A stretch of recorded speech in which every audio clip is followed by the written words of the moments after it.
जय हिंद साथियों, youth education academy beginning of success में आपका बहुत बहुत स्वागत है। मैं जितेंद्र आशा करता हूं, उम्मीद करता हूं कि आप सब लोग स्वस्थ होंगे, अच्छे होंगे और अपनी पढ़ाई बहुत अच्छे तरीके से कर रहे होंगे। जो भी भाई बंधु यूथ एजुकेशन एकेडमी चैनल पर नए हैं वो चैनल को सब्सक्राइब करें, ज़्यादा से ज़्यादा अपने यार दोस्तों में शेयर करें, जिससे कि आने वाली और भी क्लासें शानदार होने वाली हैं। तो जुड़े रहिए यूथ एजुकेशन एकेडमी के साथ। तो दोस्तों बढ़ते हैं अपनी क्लास की तरफ। लास्ट क्लास में हमने संधि स्टार्ट करी थी, जिसमें हमारी स्वर संधि पूरी तरह से कंप्लीट हो गई है। आज की क्लास में दोस्तों हम करेंगे व्यंजन संधि। तो व्यंजन संधि हम स्टार्ट करेंगे दोस्तों, व्यंजन संधि। तो इसके बाद विसर्ग संधि और बच जाएगी। तो व्यंजन संधि आज हम अच्छे से कंप्लीट कर लेंगे, बिल्कुल बेसिक से। तो दोस्तों व्यंजन संधि क्या होती है? तो व्यंजन संधि पहले इसकी परिभाषा जान लेते हैं। व्यंजन संधि होती है व्यंजन के बाद यदि किसी स्वर या व्यंजन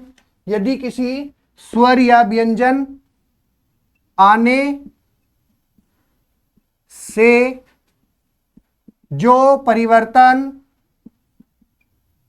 जो परिवर्तन होता है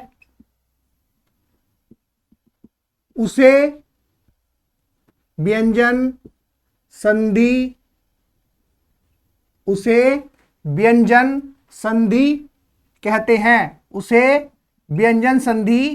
कहते हैं। क्या कहते हैं दोस्तों? व्यंजन संधि कहते हैं। कहने का मतलब यह है कि व्यंजन के बाद यदि किसी स्वर या व्यंजन आने से जो परिवर्तन आएगा, जो विकार उत्पन्न होगा, उसे हम व्यंजन संधि कहते हैं, उसे हम व्यंजन संधि कहेंगे।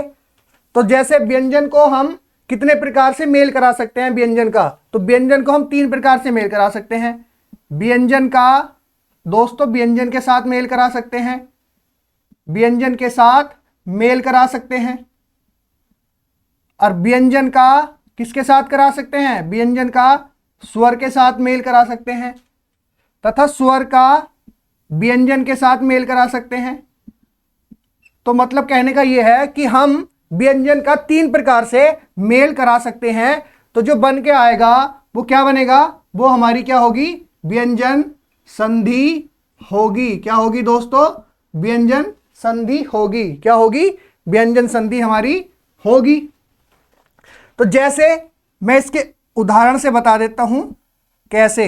जैसे मैंने एक उदाहरण लिया, उत जमा हार। मैंने लिखा उत जमा हार।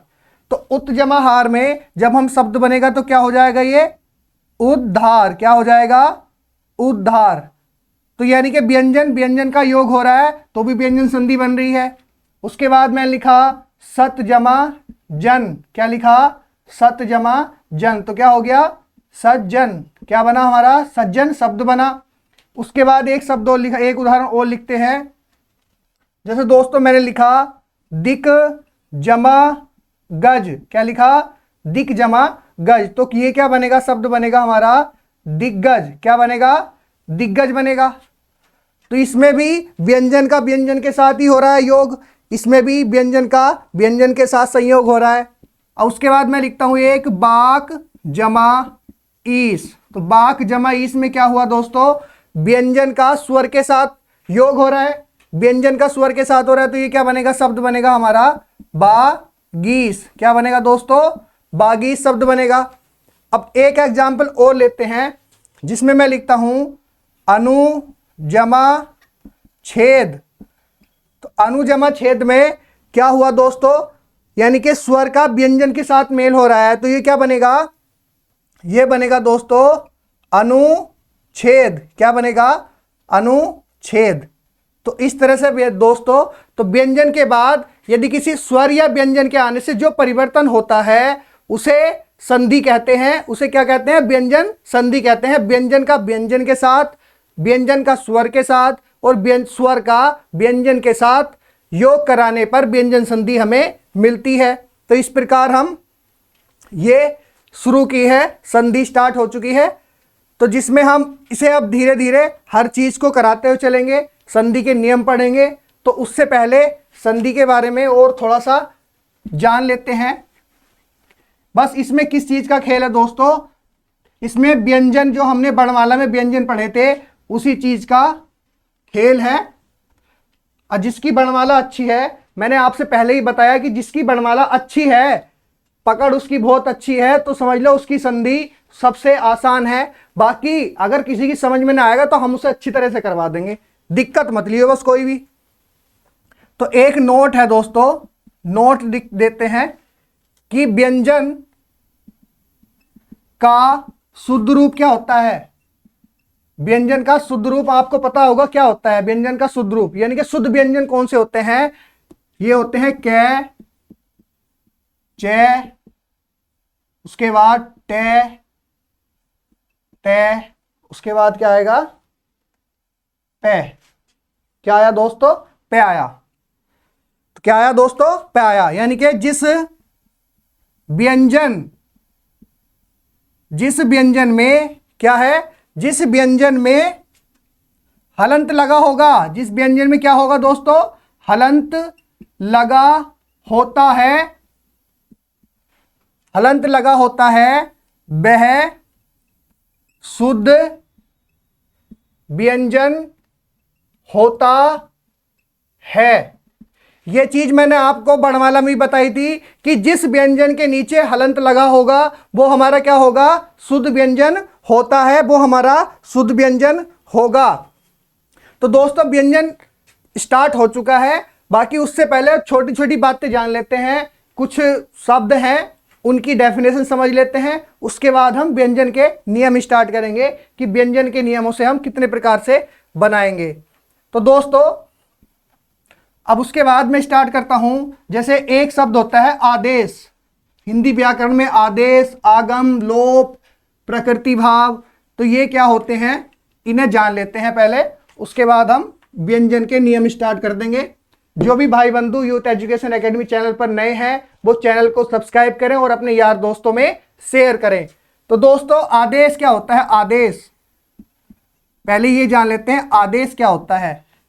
तो आदेश दोस्तों किसी वर्ण को बदलकर, इसका क्या मतलब है, किसी वर्ण को बदलकर उसके स्थान पर नया वर्ण लिख देना, वो हमारा वह प्रक्रिया आदेश होती है, वो हमारा आदेश हो जाता है। यानी कि किसी वर्ण को बदलकर उसके स्थान पर नया वर्ण लिख देना वह प्रक्रिया क्या कहलाती है, आदेश कहलाती है, आदेश कहलाती है दोस्तों, आदेश कहलाती है। जैसे मैं इसका एग्जाम्पल लेता हूं, जैसे मैंने लिखा दिक जमा गज, मैं लिखा दिक जमा गज, तो इसमें क्या हो गया, ये हो गया दिग्गज, यानी कि इस तरह से ये दिग्गज शब्द बना। तो इसमें क्या है, किसी वर्ण को बदलकर, यानी कि हमने कै को बदलकर उसके स्थान पर नया वर्ण लिख दिया है। तो नया वर्ण हमने क्या लिखा, गे लिखा, तो वह प्रक्रिया क्या होगी दोस्तों, हमारी आदेश हो गई। क्या हो गई, आदेश हो गई। उसके बाद एक शब्द होता है दोस्तों आगम। अब आगम क्या चीज होती है, पहले ये जान लेते हैं कि आगम क्या होता है। तो आगम दोस्तों नया वर्ण लिख देना, मतलब यहां तो था किसी शब्द को बदलकर उसके स्थान पर नया वर्ण लिख रहे, अब उसके शब्द के बीच में नए वर्ण लिख देने हैं, तो वो हमारा क्या हो जाएगा, आगम हो जाएगा। तो इसका ये है, हम लिखेंगे नया वर्ण लिख देना, नया वर्ण लिख देना। अब नया वर्ण कैसे लिखेंगे ये देखते हैं, कैसे जरूरी है, किस तरह से नया वर्ण लिखा जाएगा। तो जैसे दोस्तों मैंने लिखा संस्कृत, मैंने लिखा संस्कृत, एक शब्द लिखा मैंने इस तरह से, क्या लिखा दोस्तों, संस्कृत। तो संस्कृत का जब हम संधि विच्छेद करेंगे तो किस तरह से बनेगा दोस्तों, सम जमा कृत, क्या बनेगा, सम जमा कृत बनेगा। तो सम जमा कृत में अब हम किस प्रकार से जानेंगे कि ये जो स आया है ये कैसे आता है, इसमें इसका संधि विच्छेद तो सम प्लस कृत होता है, बीच में शब्द के बीच में आधा से आता है तो वो कैसे आता है। तो जो नया वर्ण लिख देने का मतलब है, अभी इस चीज को हम बताते हैं। जैसे दोस्तों मैंने लिखा, यहां लिखा सम से प्लस, इस चीज का क्या हो जाएगा दोस्तों, इसे हम लिख देंगे अनुस्वार के रूप में, इसे हम लिख देंगे अनुस्वार के रूप में। फिर यहां जो आएगा हम लिख देंगे यहां से, क्या आ जाएगा, यहां से आ जाएगा, यानी कि मध्य में क्या आएगा दोस्तों, मध्य में, मध्य में नया वर्ण जोड़ देना, मध्य में नया वर्ण जोड़ देना। तो यहां नया वर्ण जोड़ेंगे तो ये जो आया हमारा, जो ये शब्द से आया ना, से, तो ये क्या हो गया दोस्तों हमारा, ये हो गया आगम, यानी कि आगम शब्द हो गया। तो ये आगम वर्ण हो गया, ये जो नया शब्द आया, ये वर्ण आया, तो ये क्या हो गया हमारा, आगम हो गया। तो दोस्तों आगम, उसके बाद क्या हो जाएगा, उसके बाद दोस्तों जैसे मैं लिखा यहां, तो सम से हो गया, उसके बाद ये उसके ऊपर आ गया, ठीक है।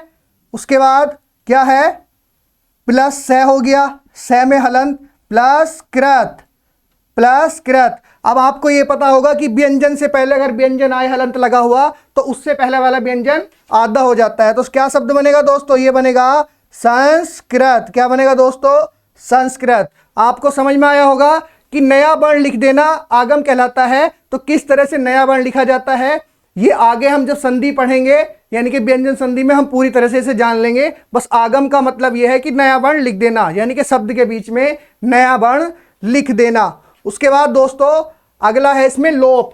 अब लोप क्या होता है, ये जान लेते हैं कि लोप क्या होता है।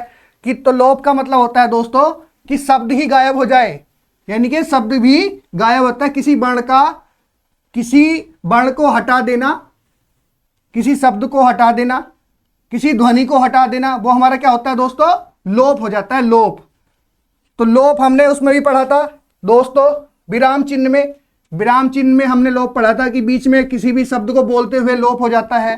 तो इसमें भी जो लोप है, लोप को जान लेते हैं। जैसे कि वर्णमाला में लोप क्या है, यानी कि किसी वर्ण को हटा देना, किसी वर्ण को हटा देना, किसी वर्ण को हटा देना। अब इसमें किस तरह से हटता है, संधि में वर्ण किस प्रकार से हटता है।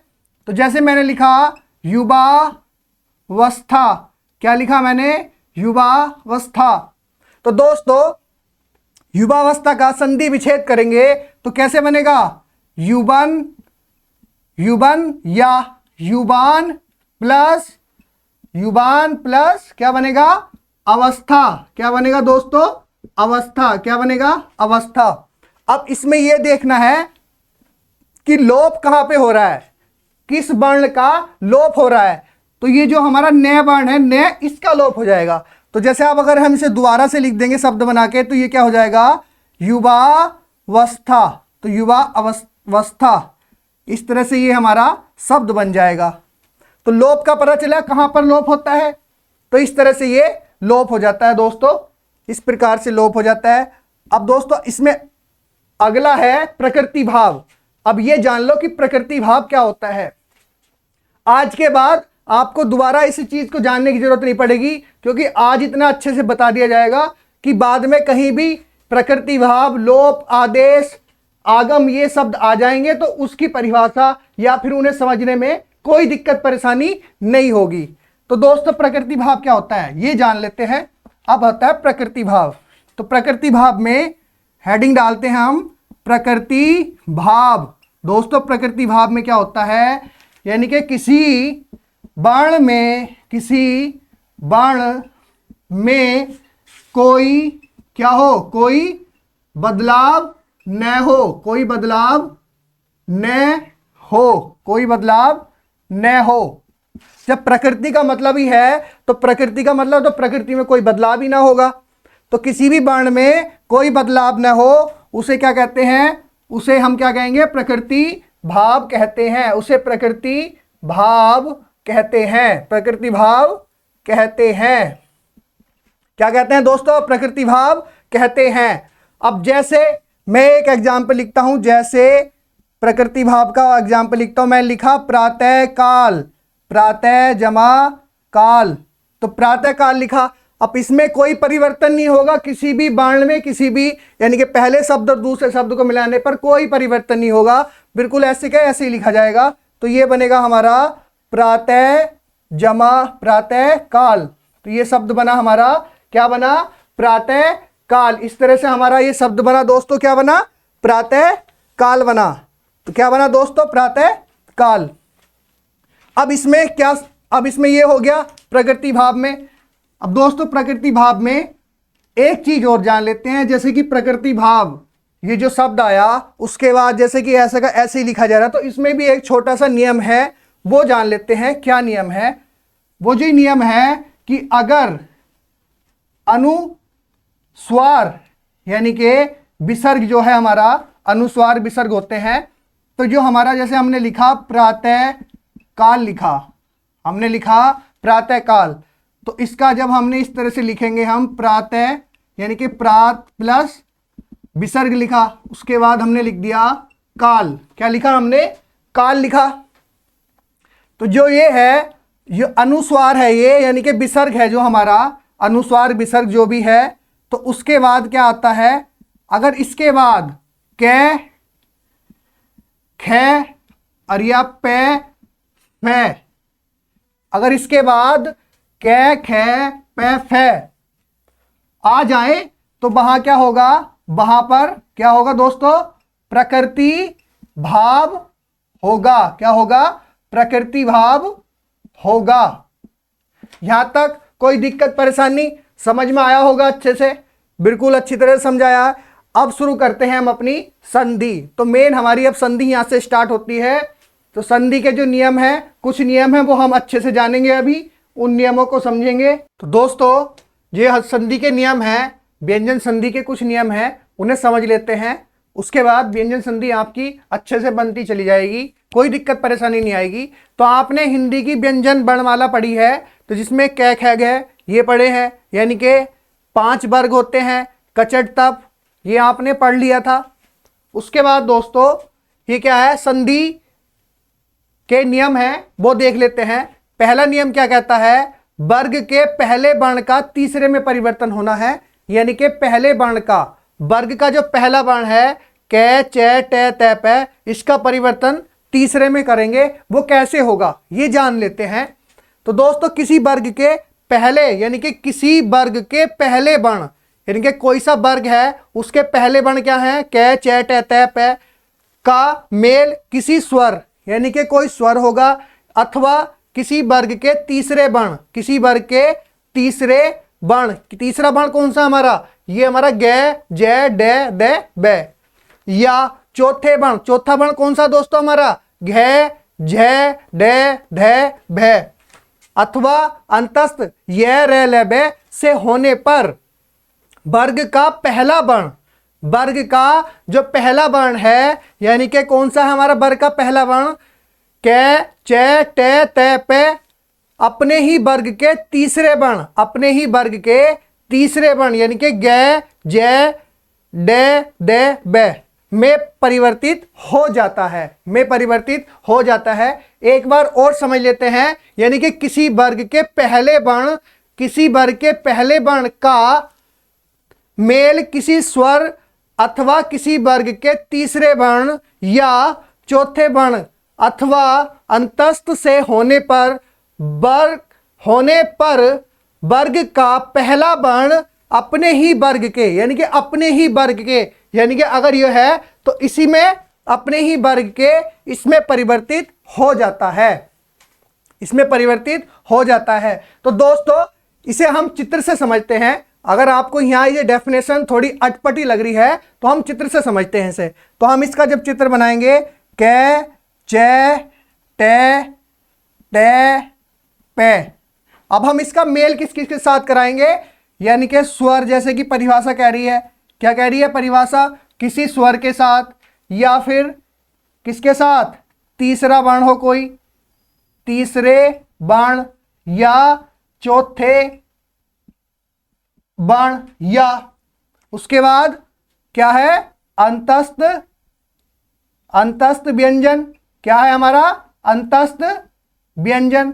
अगर इसके साथ मेल हो रहा है तो किस में बदल रहा है वो, इनके साथ मेल होने पर किस में बदल रहा है, यानी कि अपने ही वर्ग के, यानी कि ये वर्ग है ना, तो अपने ही वर्ग के तीसरे में बदल जाएगा। तो अपने ही वर्ग के तीसरे में मतलब कै का गै हो जाएगा, चै का जय हो जाएगा, टे का डे हो जाएगा, तै का दे हो जाएगा, तै का दे हो जाएगा, और पै का क्या होगा, बै हो जाता है। ये ऐसे का ऐसे ही रहेगा। तो ये जो है ये हमने डायग्राम यानी कि चित्र से बना के समझाया। इस तरह से आपको समझ में आया होगा अच्छे से, उम्मीद करता हूं कि अच्छे से समझ में आया हो, बहुत ही अच्छे तरीके से समझाया गया है। तो दोस्तों ये हमारा चित्र बन गया, ये डायग्राम बनाया। एक बार मैं फिर से इसे समझाता हूं कि कै चे टे टे पे, यानी कि कै चे टे ते पे, इनका मेल स्वर तीसरे चौथे वर्ण या फिर अंतस्थ व्यंजन से कराने पर वह अपने ही वर्ग के तीसरे में परिवर्तित हो जाता है। यानी कि कै का गै हो जाएगा, चै का जय हो जाएगा, टे का डे हो जाएगा, तै का दे हो जाएगा, और पै का बै हो जाता है। तो दोस्तों यहां तक आपको क्लियर हो गया होगा। अब इसके बाद हम इसे एग्जाम्पल यानी कि उदाहरण से समझेंगे कि किस प्रकार ये आपस में परिवर्तन हो रहा है। यहां तक कोई दिक्कत परेशानी, आगे चलें, साफ कर दूं इसे आधे को। तो दोस्तों अब यहां से हमने उदाहरण से समझते हैं कि उसके उदाहरण क्या कहेगा। उदाहरण से तो आपको एक एक चीज क्लियर हो जाएगी, परिभाषा समझी, उसके बाद मेन चीज क्लियर होगी डायग्राम से, बाकी बचा कुछा डाउट ये होगा वो उदाहरण से क्लियर हो जाएगा। जैसे मैंने लिखा यहां दिक जमा क्या लिखा, गज लिखा, तो दिक जमा गज।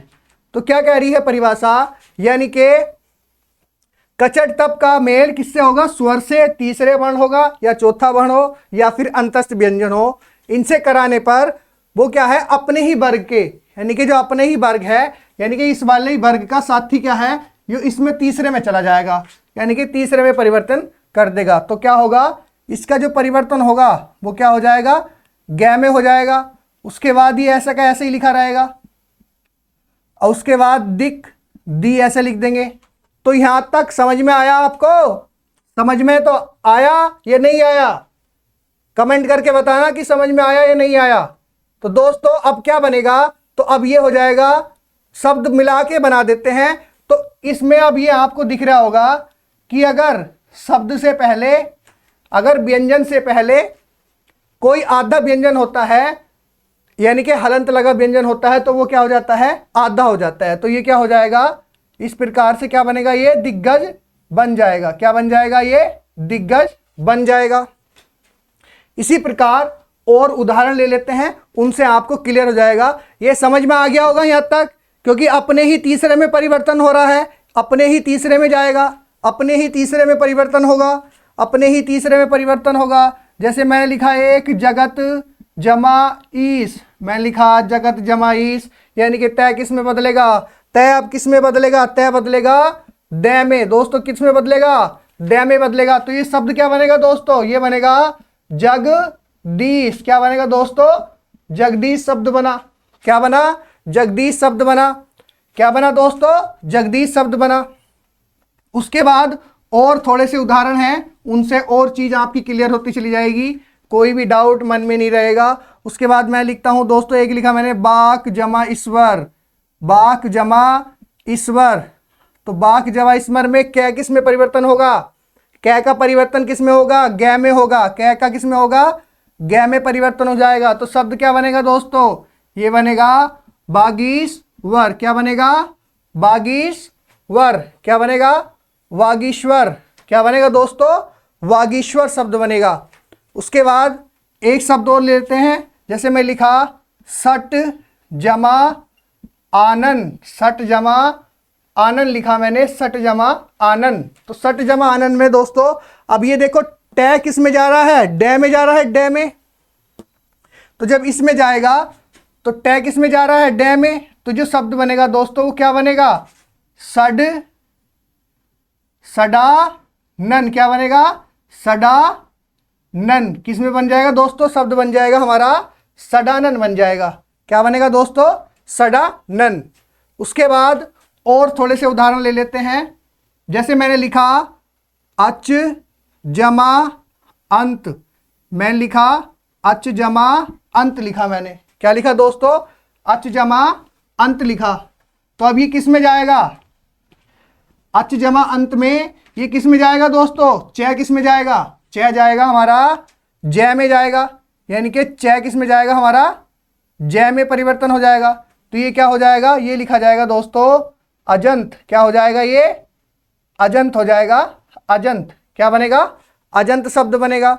उसके बाद लिखता हूं मैं एक उत जमा योग। क्या बनेगा? उत जमा योग। तो दोस्तों उत जमा योग में क्या बनेगा?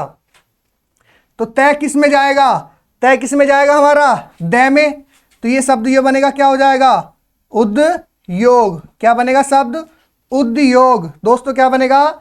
उद्योग। एक और शब्द लिखते हैं, एक उदाहरण और लिखते हैं दोस्तों, अप जमा जय। क्या हो जाएगा? अप जमा जय। अब आपको ये पता था कि जो है पै किसके, मतलब पै अपने तीसरे में जाएगा तो किस में जाएगा? वै में परिवर्तित होगा। तो वै में परिवर्तित होगा तो क्या लिखा जाएगा? ये क्या लिखा जाएगा? ये हो जाएगा अब्ज। ये जो शब्द बनेगा दोस्तों ये बनेगा अब्ज शब्द बनेगा। तो दोस्तों वर्ग के पहले वर्ण का तीसरे में परिवर्तन कर दिया, वर्ण के पहले का तीसरे में परिवर्तन किया, तो आपको ये समझ में आया कि जो अपने अपने वर्ग के हैं अपने ही वर्ग के तीसरे में परिवर्तित हो जा रहे हैं, अपने ही वर्ग के तीसरे में परिवर्तित हो जा रहे हैं। उसके बाद दोस्तों अब इसमें नेक्स्ट चलते हैं। नेक्स्ट नियम है इसका अगला नियम। अगला नियम क्या कहता है कि वर्ग के पहले का किस में परिवर्तन होगा? वर्ग के पहले का किस में परिवर्तन होगा दोस्तों? पांचवें में परिवर्तन करते हैं। किस में करेंगे? पांचवें में परिवर्तन करेंगे। दोस्तों दूसरा नियम क्या कहता है हमारा?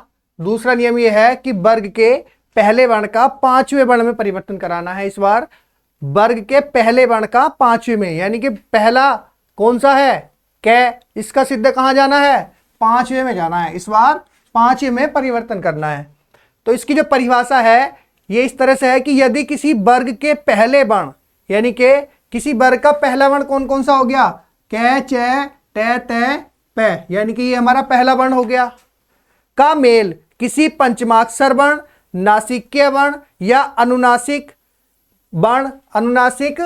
वर्ण केवल वस्तुतः न और मैं से हो तो उसके स्थान पर उसी वर्ग का पांचवा वर्ण यानी कि डे रे न में हो जाता है। डे अणे अणे न में हो जाता है। क्या हो जाता है? अणे अणे अणे न में हो जाता है। तो अगर हम इसका जब हम इससे मेल कराएंगे तो ये किस में बदल जाएगा? ये लास्ट वाले में इसका परिवर्तन हो जाएगा। लास्ट वाले में इसका परिवर्तन हो जाएगा, यानी कि पंचमाक्षर वर्ण में परिवर्तन हो जाता है। अब देखो मैं इसका चित्र बनाता हूं, आपको चित्र बना के समझाता हूं कैसे होगा। कै चे टे टे उसके बाद पै का मेल किससे हो रहा है? पंचमा अक्षर वर्ण और उसके बाद न में, तो यानी कि अनुनासिक वर्ण और पंचमाक्षर, ये पंचमाक्षर वर्ण है। इनसे जब इसका मेल हो रहा है तो इसका क्या हो जा रहा है? इसका अणे इसका अणे इसका क्या होगा? न, इसका क्या हो जाएगा? मैं। तो ये हमारा इस तरह से परिवर्तन हो जाएगा इसका। तो यहां चित्र से आपको ये समझ में आ गया होगा कि इसका हम किस तरह से परिवर्तन करा रहे हैं, किस तरह से मेल करा रहे हैं, मेल कराने के बाद क्या परिवर्तन आ रहा है। यानी कि यदि किसी वर्ग के पहले वर्ण का मेल किसी पंचमाक्षर यानी कि लास्ट वाले से मेल होगा तो उसके स्थान पर उसी वर्ग का पांचवा वर्ण हो जाएगा, उसी वर्ग का पांचवा वर्ण हमें मिल जाएगा। तो दोस्तों यहां तक क्लियर है? कोई दिक्कत परेशानी? जो भी भाई बंधु यूथ एजुकेशन एकेडमी चैनल पर नए हैं वो चैनल को सब्सक्राइब करें, लाइक करें, कमेंट करें और ज़्यादा से ज़्यादा चैनल को शेयर करें। तो दोस्तों अब इसके उदाहरण से समझ लेते हैं। उदाहरण जैसे मैं आप उदाहरण लिख देता हूँ, थोड़ा सा साफ करना पड़ेगा, तो साफ करके उसके बाद उदाहरण लिखते हैं। उदाहरण से आपको एक एक चीज़ क्लियर हो जाएगी, बड़े अच्छे से क्लियर कराई जाएगी।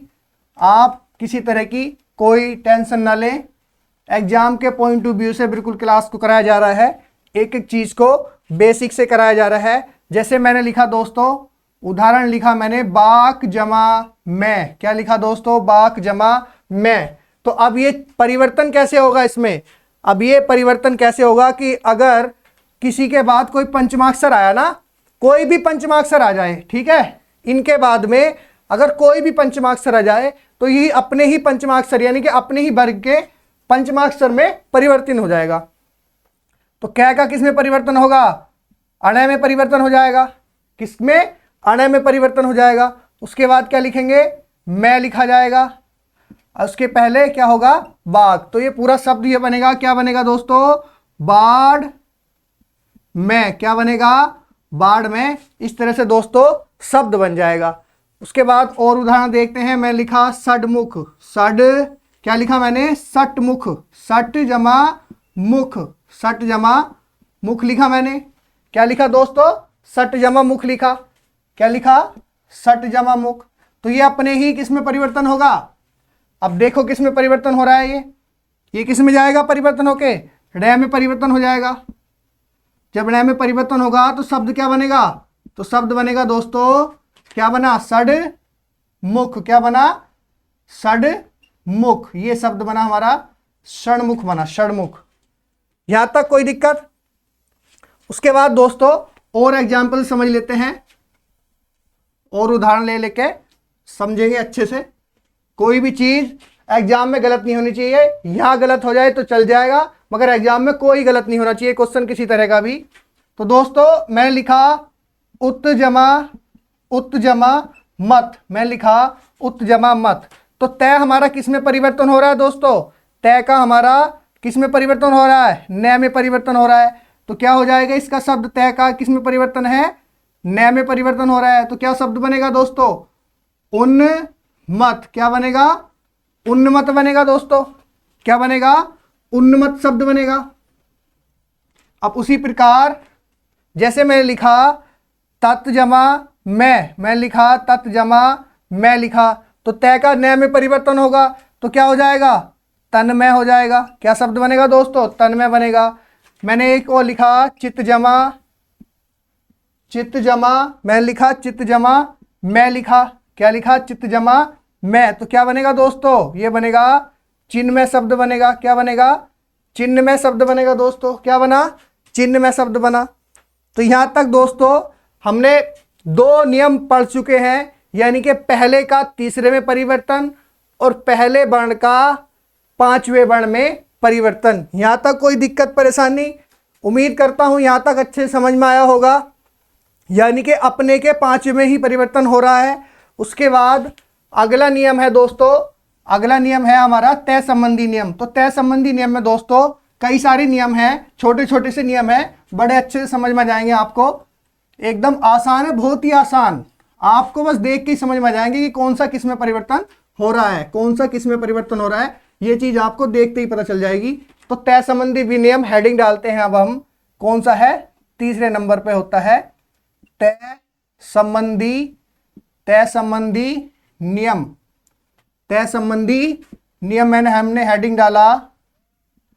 तो अब इसके तय संबंधी नियम हम एक एक करके पॉइंट लिख लेते हैं।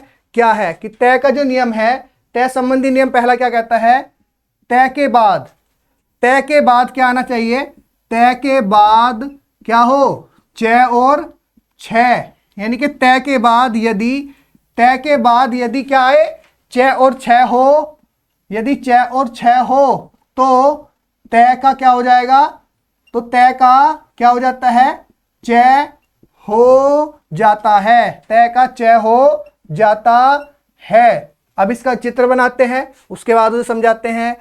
अब मैंने कहा कि तय के बाद च या छ हो, तो तय के बाद च या छ हो गया, मिल गया हमें च या छ। ठीक है, तो क्या हो जाएगा, तय का चय हो जाएगा। तो इस वाले जो तय का है वो क्या हो जाएगा, तो तय का चय हो जाता है, तो तय का हमारा चय हो जाता है। तो दोस्तों ये हमारा चित्र बन गया इसका। इसमें यही कहा गया है तय संबंधी नियम में पहला नियम क्या कहता है, तय के बाद यदि चय या क्षय हो, चय या क्षय हो तो तय का चय हो जाता है, तय का हमारा क्या हो जाता है, चय हो जाता है। जैसे मैं इसका एग्जाम्पल लेता हूं, उदाहरण से समझाते हैं आपको। जैसे मैंने लिखा जगत जमा छाया, जगत जमा छाया, तो आपको यह दिखाई दे रहा होगा कि तय के बाद चय है या चय के बाद क्षय है, तय के बाद या तो चय हो या तय के बाद क्षय हो। तो इसमें क्या दिखाई दे रहा है आपको, क्षय दिखाई दे रहा है। जब क्षय दिखाई दे रहा है तो ये किस में बदल जाएगा, तो ये हमारा किस में बदल जाएगा, चय में परिवर्तन हो रहा है, इसका परिवर्तन चय में हो रहा है। तो इसके बाद हमने क्या लिख दिया, छाया लिख दिया। उससे पहले क्या लिखा हमने, जग प्लस, इस तरह से लिख दिया। अब इस शब्द को हम मिला के लिखेंगे तो क्या होगा, क्या बनेगा, जग छाया। क्या बना दोस्तों, जगत छाया। तो ये चय आधा इसलिए हो गया क्योंकि यहां व्यंजन है। अगर व्यंजन से पहले कोई हलंत लगा हुआ व्यंजन होता है तो वो आधा हो जाता है। तो दोस्तों यहां तक समझ में आया। उसके बाद मैं और उदाहरण ले लेता हूं। जैसे मैं लिखा उत्जमा चारण, उत्जमा चारण लिखा, तो इसका क्या किस में परिवर्तन हो जाएगा, चय में परिवर्तन हो रहा है इसका। उसके बाद चय आ रहा है, तो ये क्या शब्द क्या बनेगा दोस्तों, ये शब्द बना हमारा, क्या बना, उच्चारण। क्या बना हमारा शब्द, उच्चारण। उसके बाद एक शब्द और लिखता हूं मैं, उदाहरण लिखा मैंने उत्जमा चरित। क्या लिखा मैंने, उत्जमा चरित लिखा, उत्जमा चरित। तो क्या शब्द बनेगा दोस्तों, ये चय में परिवर्तन होगा इसका, किसमें होगा, चय में। तो क्या बनेगा शब्द, उच्चरित। क्या बनेगा, उच्चरित बनेगा। क्या बनेगा दोस्तों, उच्चरित शब्द बनेगा। उसके बाद एक शब्द और लेते हैं। मैं लिखा सतजमा चरित्र। क्या लिखा दोस्तों, मैं लिखा सतजमा चरित्र लिखा। दोस्तों मैं लिखा सतजमा चरित्र, सतजमा चरित्र। अब इसका जब हम मेल कराएंगे, तय का चय के साथ मेल कराएंगे, तो अभी आपको पता चल रहा है कि तय का चय में परिवर्तन हो रहा है। तो ये क्या बन जाएगा दोस्तों, सचरित्र। क्या बन जाएगा, सचरित्र बन जाएगा। क्या बनेगा दोस्तों, सचरित्र। तो दोस्तों यहां तक तय संबंधी पहला नियम बहुत अच्छी तरीके से क्लियर हो गया होगा, बहुत अच्छे तरीके से समझ में आया होगा। बहुत ही आसान नियम है, ज्यादा दिमाग लगाने की जरूरत नहीं है। तय के बाद अगर चय और छय हो ना, तो सीधे यही देखना कि तय के बाद अगर चय और छय है तो जो बाद वाला है ना उसी में परिवर्तन हो रहा है, जो बाद वाला है उसी में परिवर्तन हो रहा है। बस अगर छय को छोड़ देना, इसमें देखना अगर तय के बाद चय और छय तो जो बाद वाला शब्द आ रहा है, जो बाद वाला वर्ण आ रहा है, योग करने पे उसी में परिवर्तन हो रहा है। अभी और आगे भी दिखाते हैं, इस चीज का कमाल दिखाते हैं कि कैसे कैसे और भी परिवर्तन होंगे। तो दोस्तों अब इसके बाद अगर तय के बाद, अभी तो हमने क्या देखा था, तय के बाद चय छय का देख लिया। अब उसके बाद दूसरा नियम क्या है हमारा, दूसरा नियम है दोस्तों, तय के बाद क्या होगा, तय के बाद यदि क्या हो, जय और झय हो। क्या होगा दोस्तों, जय और झय हो, तो क्या बन जाएगा, तो हमारा क्या हो जाएगा, तय का हमारा क्या बन जाएगा दोस्तों, तय का जय, यानी कि जय हो जाता है, तय का जय हो जाता है। क्या हो जाएगा, जय हो जाएगा। अब इसका चित्र बनाकर दिखाया जाए, तो देखो चित्र बना के, परिभाषा तो ये है, चित्र बना के और भी आसानी से समझ में आ जाएगा। तय के बाद क्या होगा, तय के बाद यानी कि जय और झय होगा। तय के बाद या तो जय होगा या झय होगा, तो क्या हो जाएगा, परिवर्तन होके जय हो जाएगा। क्या हो जाएगा, जय परिवर्तन हो जाएगा। तो आपको एक चीज दिखाई दे रही होगी इसमें, कॉमन सी चीज, छोटी सी चीज दिखाई दे रही होगी कि अगर हम उसके बाद जिस भी शब्द का, यानी कि जिस वर्ण का मेल करा रहे हैं, तो क्या हो रहा है, वही वर्ण यहां नीचे आ जा रहा है। अगर मैंने तय के साथ चय और छय का मेल कराया था तो क्या हो रहा था, चय यहां आ जा रहा था। तय के बाद जय और झय का मेल करा रहे हैं तो क्या आ रहा है, जय यहां पे आ जा रहा है। तो उसी प्रकार और भी नियम है, सेम इसी तरह से बहुत आसान आसान नियम है। अब मैं इसे उदाहरण से क्लियर कर देता हूं दोस्तों, उदाहरण से आपको बहुत ही अच्छे से समझ में आ जाएगा। तो दोस्तों जो भी भाई बंधु यूथ एजुकेशन एकेडमी चैनल पर नए हैं वो चैनल को सब्सक्राइब करें, ज़्यादा से ज़्यादा अपने यार दोस्तों में शेयर करें, और भी अच्छी अच्छी शानदार क्लास आने वाली है। तो दोस्तों उदाहरण हम क्या लिखते हैं, मैं लिखा दोस्तों जगत जमा जननी, मैं लिखा जगत जमा जननी।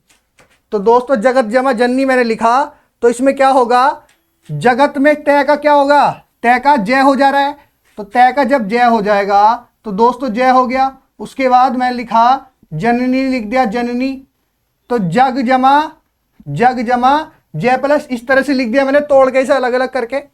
तो दोस्तों जब मैंने इस तरह से लिखा इसे, तो ये क्या होगा, पूरा शब्द कैसे बनेगा, तो पूरा शब्द हो जाएगा हमारा जग जननी, क्या हो जाएगा, इस तरह से हमारा शब्द बन जाएगा जग जननी। यहां तक कोई दिक्कत परेशानी।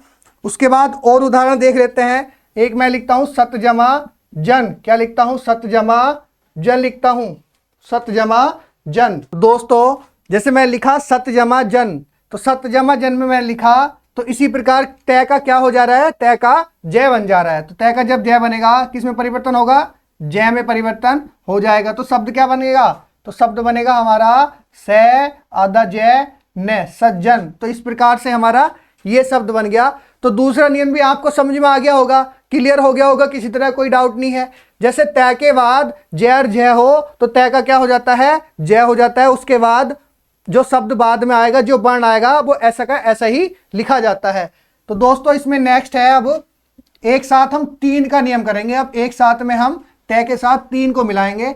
अब देखो हम तय के साथ 3 को कैसे मिलाते हैं। जैसे तय के बाद कौन सा हो, तय हो, डय हो या लय हो। तय के बाद यदि क्या हो, तय हो, डय हो, लय हो। तो तीसरा नियम क्या कहता है दोस्तों, तय के बाद यदि तय हो, डय हो और लय हो। तय के बाद यदि तय, डय हो, लय हो तो क्या बनेगा, हो तो तय क्रम से किस में परिवर्तन हो जाएगा, तय का किस में परिवर्तन हो जाएगा, तय का टय में, डय का डय में और लय का लय में परिवर्तन हो जाता है, परिवर्तन हो जाता है, परिवर्तन हो जाता है, यानी कि बदल जाता है। अब इसका स्ट्रक्चर बनाया जाए। तो दोस्तों मैंने बनाया तय का किसके साथ, तय के साथ बनाया। तय का मैंने तय के साथ बनाया, तो तय किस में परिवर्तन हो रहा है दोस्तों, तय का तय में परिवर्तन हो जा रहा है। फिर इस तरह से अगला तय इस तरह से लिखा जाएगा। उसके बाद तय का फिर इसके बाद मेल कराएंगे किससे, डय से। तो तय किस में परिवर्तन हो रहा है दोस्तों, डय में। ये ऐसे ही आ रहा है अगला शब्द, अगला वर्ण। उसके बाद तय का हम किस में कराएंगे, लय में कराएंगे। तो तय का लय में कराएंगे तो क्या बनेगा, लय। उसके बाद ये लय ऐसे ही आएगा। तो यहाँ आपको अच्छे से क्लियर हो गया होगा कि तय के बाद यदि तय डय लय हो तो क्रम से तय डय लय में ही परिवर्तन हो जाता है, तय डय लय में ही बदल जाता है। तो इसका हम उदाहरण से समझा देते हैं, बिल्कुल क्लियर कर देंगे। जैसे मैंने उदाहरण लिखा, इसका एक लिखा तत् जमा लीन, क्या लिखा, तत् जमा लीन लिखा, तत् जमा लीन। तो क्या हो जाएगा दोस्तों, तय का लय में, अगर तय के बाद लय है, तय के बाद यदि लय है तो क्या हो जाएगा, लय में ही परिवर्तन हो जाएगा। तो शब्द क्या बनेगा दोस्तों, तल्लीन, क्या बनेगा, तल्लीन शब्द बनेगा, तल्लीन शब्द बना। उसके बाद मैं लिखा उत्जमा लास, उत्जमा लास। तो क्या बनेगा शब्द बनेगा दोस्तों उल्लास। मतलब तय के बाद अगर लय है तो वो लय में ही परिवर्तन होगा, लय में ही उसका परिवर्तन होगा। उसके बाद मैंने शब्द लिखा एक ब्रत जमा टीका, ब्रत जमा टीका। तो ये क्या शब्द बनेगा, तो ये शब्द बनेगा दोस्तों ब्रह, क्या बना, ब्रत। टीका में क्या बनेगा, तय ही बनेगा। तो ये शब्द बनेगा ब्रत टीका। ये जो शब्द बना दोस्तों क्या बना, ब्रत टीका बना। क्या बना हमारा, ब्रत टीका।